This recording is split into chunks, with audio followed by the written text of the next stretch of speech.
नमस्कार, साफ संदेश से मैं अनिल कौशिक। न्यूज अपडेट 7 बजे कार्यक्रम भादरा आसपास में आप सभी दोस्तों का स्वागत है। दोस्तों, कार्यक्रम की शुरुआत करते हैं आज की मुख्य खबर से। और मुख्य खबर में सबसे पहले लेते हैं आज वैक्सीनेशन की खबर को। वैक्सीनेशन दोस्तों 1250 कोविशील्ड वैक्सीन के लिए आज 8 केंद्र बने थे, एक भादरा कस्बे का और 7 देहात क्षेत्र के लिए।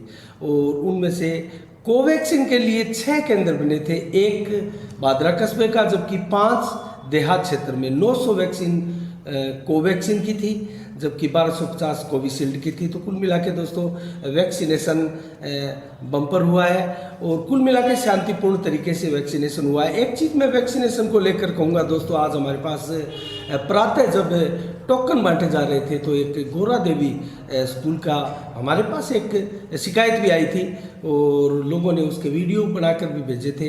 कुल मिला के जो अव्यवस्थाएं थी दोस्तों उसको लेकर थे। लगभग 9 बजे की ये घटना है। बड़ी संख्या में लोग जो है एकत्रित भीड़ के रूप में वहाँ दिखाई दे रहे थे। मास्क भी दोस्तों किसी के चेहरे पर वहाँ दिखाई नहीं दे रहा था। तो कम से कम वैक्सीन सेंटर जो है और वहाँ जिन कर्मचारियों की ड्यूटी है उनकी दोस्तों ये भी ड्यूटी है कि वो कम से कम वहाँ उपस्थित लोगों को जो वैक्सीन लगवाने के लिए आए या टोकन लेने के लिए आ रहे हैं उनसे लाइन बनाकर और कोविड गाइडलाइन का पालन करने के लिए अवश्य कहें। दोस्तों ऐसा नहीं कहेंगे तो फिर फायदा क्या है अपना। यहाँ जो गाइडलाइंस है कोविड के लिए बनाई गई उसका फायदा क्या हुआ दोस्तों। वैक्सीन लगाने के लिए जो लोग पहुंच रहे हैं वो कोरोना वायरस से बचने के लिए पहुंच रहे हैं और जिस प्रकार की व्यवस्थाएं देखी जा रही है उससे तो कोरोना से बचने का नहीं, जबकि कोरोना वहां से घर लेकर जाने का बंदोबस्त दिखाई दे रहा था। तो कुल मिला के दोस्तों ऐसी व्यवस्थाओं में सुधार होना चाहिए और एसडीएम कार्यालय की तरफ से भी, उपखंड कार्यालय की तरफ से भी ऐसे निर्देश होने चाहिए और स्वास्थ्य विभाग द्वारा भी इस प्रकार के सख्त आदेश होने चाहिए। कुल मिला के दोस्तों आज अगर चर्चा करें तो आज 26 जुलाई है और आज मतदान 2 वार्डों के लिए हो रहा है दोस्तों। 2 जो उपचुनाव थे नगर पालिका के लिए, वार्ड नंबर 12 और वार्ड नंबर 35 के लिए दोस्तों, दोनों में मतदान आज बम्पर हुआ है। और कुल मिला के पीछे से भी कहीं ज़्यादा, जो पिछली बार चुनाव हुआ था उससे भी कहीं ज़्यादा मतदान होने के समाचार है। हम आपको डिटेल से बताएंगे और इसके बारे में पूरी एक समीक्षा भी करेंगे। इसके अलावा दोस्तों भादरा आसपास की खबरों में अगर मैं आपको बताऊं तो फसल बीमा, रबी जो खरीफ की फसल है दोस्तों उसको लेकर, उसके बीमा राशि को लेकर नेठराणा गांव में जो पंजाब नेशनल बैंक की शाखा है उनके सामने दोस्तों किसानों ने बड़ी संख्या में धरना प्रदर्शन किया और जब मांगे नहीं मानी गई तो अनिश्चितकालीन धरने के रूप में वहाँ जो है लगातार धरना लगाने का डिसीजन किसानों ने कर लिया।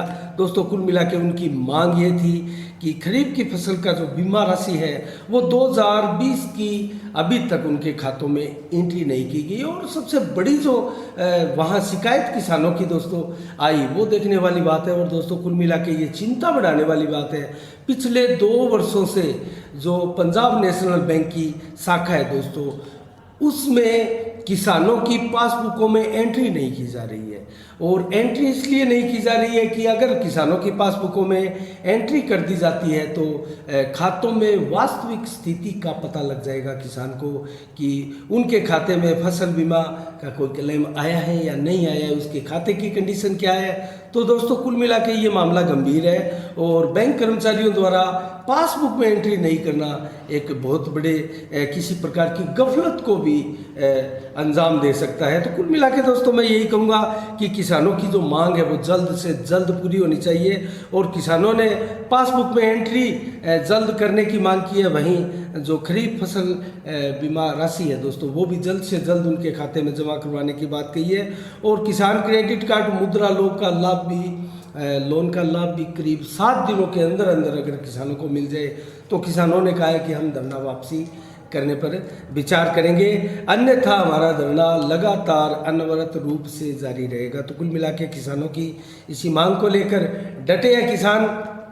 दोस्तों अन्य खबरों में अगर चर्चा करें तो तारनगर भाजपा मंडल की आज बैठक हुई दोस्तों। बैठक में सांसद राहुल कसवा पहुंचे और सांसद राहुल कसवा ने दोस्तों केंद्र सरकार की नीतियों को सभी कार्यकर्ताओं से आग्रह किया कि वो जन जन तक पहुंचाए और उनको विस्तार के साथ केंद्र सरकार की सभी नीतियों की जानकारी दे, उनको अवगत कराए और ज़्यादा से ज़्यादा लोग जो है केंद्र सरकार की योजनाओं का लाभ ले सके। तो ऐसी व्यवस्थाएं तारानगर में कार्यकर्ता करें, इसको लेकर दोस्तों मीटिंग बुलाई गई थी। मीटिंग में सभी लगभग कार्यकर्ता मौजूद थे राहुल कसवा सांसद को सुनने के लिए। इसके अलावा दोस्तों मीटिंग में अगर देखें तो दौलत राम तंवर, राकेश जांगिड़ जो कि भाजपा के नेता है, जुमरदीन तेली और कुलडाराम शर्मा, मोहम्मद तैयूब, कृष्ण सहारण और दोस्तों मनीष शास्त्री, रामधन टिटानिया, त्रिलोक रेगर, शिव कुमार शर्मा और संजय वाल्मीकि के साथ बजरंग सैनी, तारा सिंह राठौड़, इसके अलावा ओम टेलर, जब्बर सैनी और चुन्नी कमांडो के साथ कुलदीप राठौड़, सूरज सैनी और भवानी शंकर, शंकर इंदौरिया, राहुल जैन और चैतन्य स्वामी, गुलाब सोलंकी, वासुदेव शर्मा और साबिर हुसैन के साथ कुलदीप राठौड़ कार्यकर्ता जो है उपस्थित रहे दोस्तों। इसके अलावा भी अनेकों कार्यकर्ता और भी उपस्थित रहे थे और सभी ने जो है अपने अपने विचार बैठक के दौरान रखे और जो शिकायतें थी उन सभी शिकायतों को जो है सांसद महोदय के सामने भी रखा गया। तो कुल मिला के दोस्तों अन्य खबरों का अगर चर्चा करें तो सिंधी पंचायत की भी एक बैठक दोस्तों गत 2-3 दिन पहले हुई थी और सिंधी पंचायत की बैठक में कार्यकारिणी को दोबारा बनाया गया था दोस्तों। उस कार्यकारिणी के बारे में मैं आपको बताऊं तो कुल मिला के 23 तारीख को ये मीटिंग हुई थी दोस्तों, 3 दिन पहले। और सैनी समाज का सिंधी समाज का जो अध्यक्ष है दोस्तों राजकुमार लालवानी को के उनकी अध्यक्षता में मीटिंग हुई और दोबारा से प्रधान जो होता है सिंधी समाज में मुखी जिसको बोलते हैं दोस्तों वो बनाए गए कान सिंह जी सरदार को, कासवानी जिनको बोलते हैं, संरक्षक बनाए गए हरि सिंह जी मोनानी को और दोस्तों अध्यक्ष राजकुमार लालवानी, सचिव अजय तारावाणी, उपाध्यक्ष जयराम मुखीजा, उपाध्यक्ष किशनलाल मोनानी, सदस्य कल्लूराम आडवाणी, सदस्य मोहनलाल टिंडवाणी, दौलत राम जी मोनानी और रामजी रेलवानी, ये सभी सदस्य हैं दोस्तों। डॉक्टर महेश जोतवाणी और मुकेश नीलानी, सोनू वागवानी और जुगल मखीजा, कपिल राम दासवानी आदि ये सदस्य बनाए गए हैं दोस्तों। समय समय पर सिंधी पंचायत की भी मीटिंगें होती रहती है। तो कुल मिला के दोस्तों आज के आसपास की खबरों में इतनी, लेकिन प्रमुख खबर जो आज भादरा कस्बे की दोस्तों देखने में आई वो चुनावों को लेकर है, जिज्ञासा लोगों की और चुनावों को लेकर कस्बे में जो स्थितियां बनी उसके बारे में मैं आपको विस्तार से बताऊं दोस्तों। तो एक हल्की सी समीक्षा भी हम वार्डों को लेकर करेंगे दोस्तों। कुल मिला के आज 26 तारीख है और बम्पर वोटिंग और ये वोटिंग अब तक कितनी हुई है मैं आपको बताऊं तो दोस्तों लगभग 500 वोट है वार्ड नंबर 12 में दोस्तों। और 500 वोटों में दोस्तों मैं अगर पहले वाली अगर स्थिति बताऊं तो दोस्तों हाजी दाऊद कुरैशी यहाँ चेयरमैन बने थे जिनका देहांत हो गया था और देहांत के उपरांत यहाँ उपचुनाव हो रहे हैं और हाजी दाऊद कुरैशी ने यहाँ 275 वोट लिए थे दोस्तों और उनके सामने जो सालम खोकर खड़े थे वो 148 वोट सालम खोकर ने लिए थे और 127 वोटों का यहाँ जीत का अंतर था। हाजी दाऊद कुरैशी जो है 127 वोटों से यहाँ जीते थे और कुल मिला के 425 वोटरों ने यहाँ मतदान किया था पिछली बार दोस्तों। और आज इस बार 433 लोगों ने वोट दिए हैं। तो कुल मिला के पिछली बार का रिकॉर्ड भी इस बार टूटा है और पिछली बार से कहीं ज़्यादा वोटिंग दोस्तों इस बार हुई है और वो ज़्यादा वोटिंग बेशक 8-10 वोटों के रूप में ही हुई है। अब जो लगभग वोट थे दोस्तों वहाँ पड़ चुके हैं और 500 वोट में से 433 वोट जो है वार्ड नंबर 12 में पड़े हैं और वार्ड नंबर 35 में दोस्तों अगर कुल वोट देखें तो 753 वोट वार्ड नंबर 35 में है। 3 उम्मीदवार मैदान में है वार्ड नंबर 35 से और 3 ही उम्मीदवार वार्ड नंबर 12 से मैदान में है। तो अगर पहले की स्थिति बताए तो दोस्तों गोपीराम रेपसवाल जो पार्षद थे उनको 311 वोट मिले थे और अकरम खोकर जो इस बार भी चुनाव लड़ रहे हैं वो गोपीराम रेपसवाल के सामने थे और उनको 303 वोट दोस्तों मिले मिले थे उस समय, और मात्र 8 वोटों से गोपी रेपिस्वाल यहाँ से चुनाव जीते थे। तो कुल मिला के दोस्तों यहाँ मात्र पहले 8 वोटों का अंतराल रहा था, और इस बार अभी तक 666 वोट यहाँ पोल हो चुके हैं दोस्तों। और अंतिम समय में हमारे पास अंतिम आंकड़ा नहीं आया, लेकिन 2-3 वोट और यहाँ पोलिंग होने की सूचना थी दोस्तों। संभवतः अगर वो पोलिंग भी हो गए हैं तो 670 से वोट अधिक पोल यहाँ नहीं हुए हैं। तो कुल मिला के ये रही दोस्तों दोनों वार्डों की पोलिंग। अब यहाँ स्थिति जानते हैं दोस्तों। वार्ड नंबर 12 लेते हैं सबसे पहले।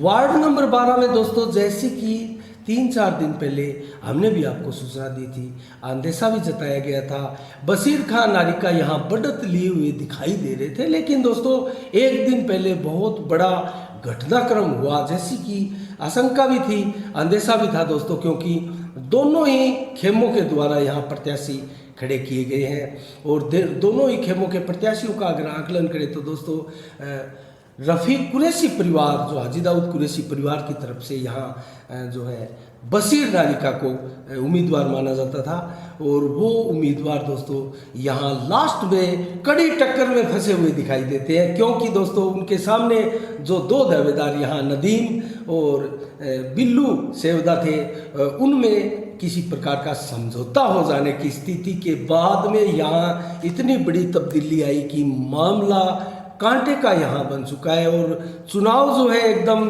यहाँ फंसा हुआ प्रतीत हो रहा है दोस्तों। यहाँ की जो स्थिति है दोस्तों वो इस प्रकार से कड़ी कांटे की टक्कर में आ गई कि पहले यहाँ स्थिति कांटे की टक्कर नहीं थी दोस्तों। 35 नंबर वार्ड का अगर जिक्र करें तो वहाँ भी कांटे की स्थिति ही बताई जा रही थी दोस्तों, जो कि अंत तक कांटे की स्थिति बनी रही। एक जो चीज़ हमने इन वार्डों में चुनाव प्रचार के दौरान और चुनावी कैंपेन के दौरान दोस्तों देखी, वो है जमकर यहाँ धनबल का उपयोग हुआ है दोस्तों। दोनों ही वार्डों में जमकर धनबल का उपयोग हुआ है। 12 नंबर वार्ड जहाँ एक खामोश वार्ड के रूप में नजर आ रहा था, किसी प्रकार का चुनाव प्रचार हमने यहाँ ज़्यादा नहीं देखा, लेकिन वार्ड नंबर 35 में चुनाव पूरी रंगत से लड़ा गया दोस्तों। वहाँ चुनाव प्रचार भी चरम पर पहुँचा था।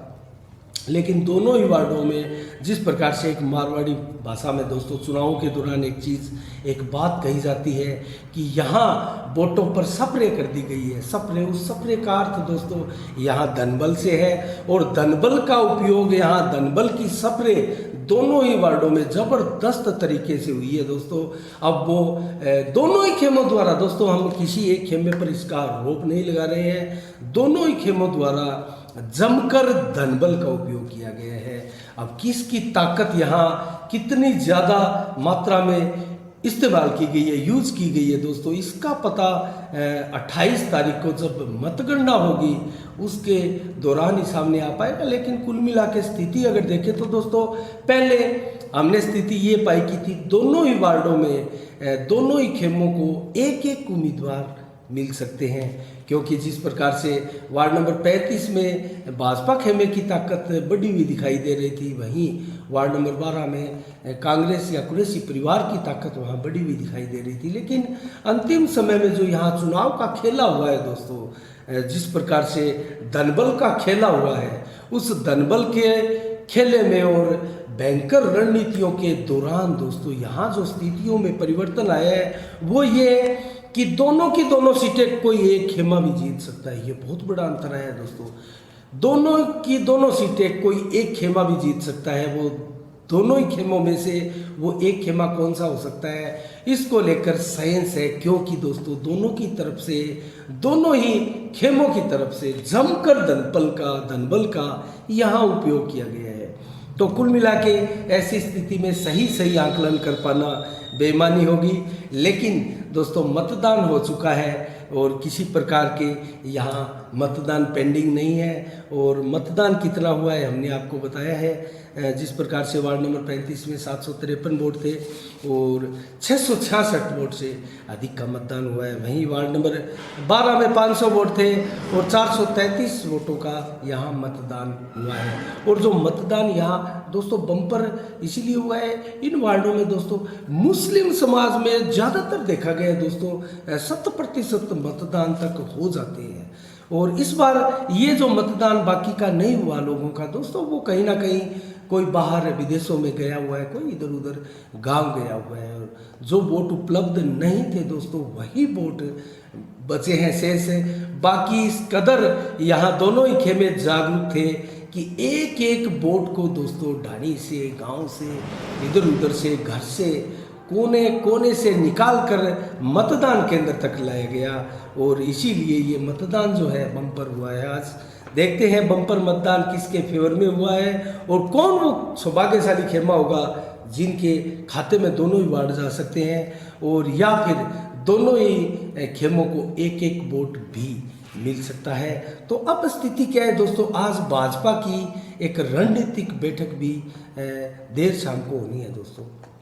हम 7 बजे का ये समाचार बोल रहे हैं तो इस समय भाजपा की एक बैठक बुलाई गई है और उस बैठक में रणनीति पर विचार किया जाएगा कि आगे की रणनीति अब कैसी हो और किस प्रकार से इन दोनों वार्डों में भाजपा को लाभ मिल सकता है। तो दोस्तों कहीं ना कहीं कुरैशी परिवार द्वारा भी ऐसी रणनीतियां बनाई जा रही होगी जिसकी हमारे पास कोई सूचना नहीं है कि कांग्रेस की इस प्रकार की कोई बैठक का आयोजन अब होगा, लेकिन भाजपा की बैठक का जो आयोजन है वो चर्चा का केंद्र है, क्योंकि दोस्तों उनमें कहीं ना कहीं संभवतः जिस प्रकार से लोगों में एक प्रकार की चर्चाएं चल रही है कि यहाँ चेयरमैन पद का दावेदार कौन होगा। दोस्तों हम आपको पहले भी बता चुके हैं, मांगीलाल गोयल यहाँ सबसे बड़े कैंडिडेट के रूप में नजर आते हैं, लेकिन कहीं ना कहीं दोस्तों खरीद फरोख्त होगी, इसमें कतई कोई संदेह नहीं है, दोनों ही खेमों द्वारा होगी और पार्षदों को दोस्तों फिर से प्रलोभन दिया जाएगा, लुभाया जाएगा। तो ऐसी स्थिति में मांगीलाल गोयल या फिर बलवंत सैनी और उनके खेमे में दोस्तों एक नाम और भी बार बार लिया जा रहा है, अनवर कुरैशी का भी नाम दोस्तों इसी खेमे में लिया जा रहा है। तो संभवतः अनवर कुरैशी का रुख जो है वो भाजपा खेमे के तरफ भी ज़्यादा दिखाई दे रहा है।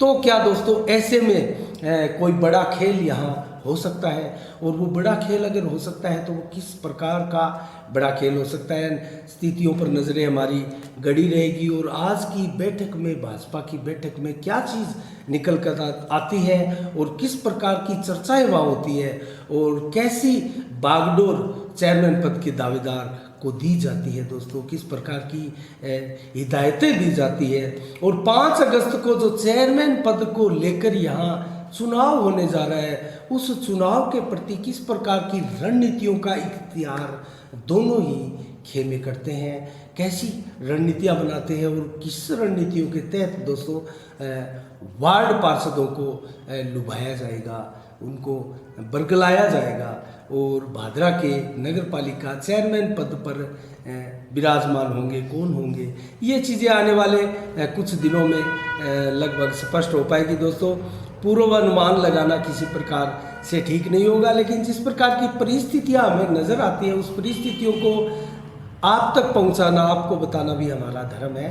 और दोस्तों हमारे पास जिस प्रकार की सूचनाएं थी हमने आपको बारीकी से बताई है। संभवतः आप इन चीज़ों को समझ रहे होंगे।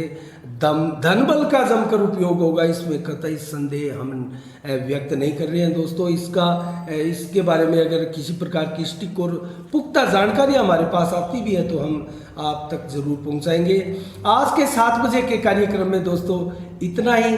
कल ठीक शाम 7 बजे फिर आपसे रूबरू होंगे और नई खबरों के साथ, नई समीक्षा के साथ। तब तक दोस्तों आप अपना बहुत बहुत ख्याल रखिएगा, मुझे दीजिएगा इजाज़त। साफ संदेश से मैं अनिल कौशिक, नमस्कार, जय भारत, जय जय राजस्थान।